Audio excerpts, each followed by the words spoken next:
Après 7 mois à la tête du département en charge des investissements et du partenariat public-privé, Gabriel Curtis revient sur les réalisations déjà effectuées sous sa direction. Disons que nous avons avancé sur les différents projets PPP, que ce soit dans l'énergie, dans la construction.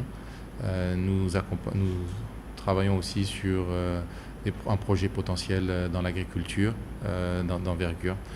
Le climat des affaires penche vers une amélioration considérable en Guinée. En 2016, la croissance économique était à 10,5% et 9,9% en 2017. Le ministre en charge des investissements et du partenariat public-privé estime que cette tendance pourrait bien grimper une fois que la communication auprès des investisseurs étrangers est améliorée et amplifiée. Notre pays a encore du chemin à faire, mais a fait de gros progrès.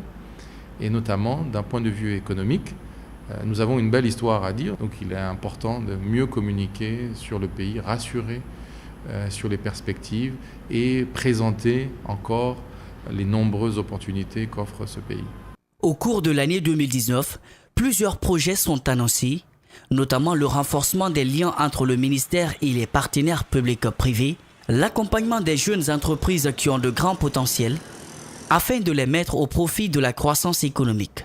C'est pour faire connaître les entreprises ici en Guinée qui ont un fort potentiel et donc voir dans quelle mesure on peut accompagner pour accélérer leur développement.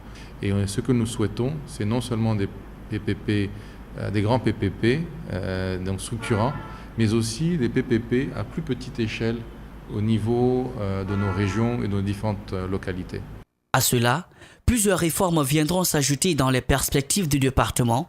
C'est la mise en place des réformes structurelles déjà identifiées depuis des années.